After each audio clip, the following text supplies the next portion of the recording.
আজ মূলত দক্ষিণবঙ্গের ক্ষেত্রে বিক্ষিপ্তভাবে ঝড় বৃষ্টির সম্ভাবনা রয়েছে। বিশেষ করে যে পশ্চিমাঞ্চলের জেলাগুলি রয়েছে সেখানে কোথাও কোথাও খুবই বিক্ষিপ্ত আকারে হতে পারে। মূলত বজ্রগর্ভ মেঘ থেকে এই ঝড় বৃষ্টির সম্ভাবনা রয়েছে। কিন্তু দক্ষিণবঙ্গের ক্ষেত্রে 8 তারিখের পর থেকে মূলত তাপপ্রবাহের সতর্কতা জারি করা হয়েছে আবহাওয়া দপ্তর থেকে। মূলত দক্ষিণবঙ্গের সমস্ত জেলায় তাপপ্রবাহ চলতে পারে। সেক্ষেত্রে 40 থেকে 42 ডিগ্রি পর্যন্ত তাপমাত্রা দক্ষিণবঙ্গের ক্ষেত্রে রেকর্ড হতে পারে কোথাও কোথাও। এবং এই তাপপ্রবাহ আরও 4 থেকে 5 দিন কন্টিনিউ করার সম্ভাবনা রয়েছে দক্ষিণবঙ্গের ক্ষেত্রে।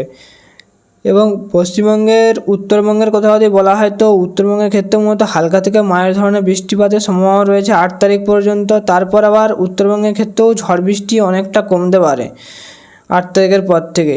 মূলত বিক্ষিপ্ত আকারে ঝড় বৃষ্টি হতে পারে, বিশেষ করে উপরে যে 5টি জেলা রয়েছে সেখানে বিক্ষিপ্ত আকারে ঝড় বৃষ্টি হবে।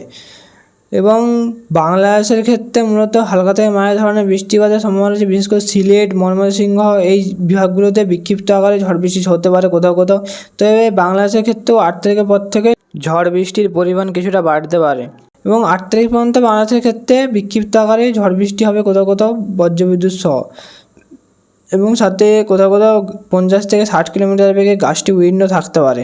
কিন্তু যে ঝড় বৃষ্টিটা সেটা মেন ঝড় বৃষ্টিটা সেটা হবে উত্তর পূর্ব ভারতের দিকে, অর্থাৎ মেঘালয়, আসাম, অরুণাচল প্রদেশ এই অঞ্চলগুলোতে মূলত ঝড় বৃষ্টির পরিমাণ অনেকটাই বেশি থাকবে।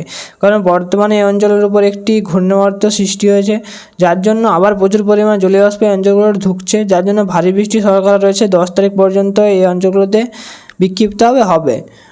এবং ত্রিপুরার ক্ষেত্রেও বিক্ষিপ্তভাবে ঝড় বৃষ্টির সম্ভাবনা রয়েছে আগামী 3 থেকে 4 দিন। এই ত্রিপুরার ক্ষেত্রেও বিক্ষিপ্তভাবে ঝড় বৃষ্টির সম্ভাবনা রয়েছে। মূলত তাপমাত্রা উত্তর পূর্ব ভারতের রাজ্যগুলিতে স্বাভাবিকের চেয়ে কিছুটা কম থাকার সম্ভাবনা রয়েছে, কারণ যেহেতু ঝড় বৃষ্টিটা হবে তাই তাপমাত্রা স্বাভাবিকের চেয়ে কিছুটা কম থাকবে।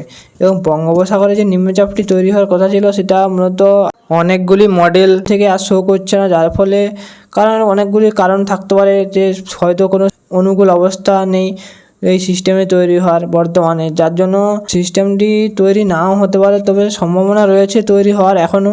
তো দেখা যাক কী হয়। তো আজ এই পর্যন্তই। ভিডিওটি ভালো লাগলে অবশ্যই লাইক দিবেন। ধন্যবাদ।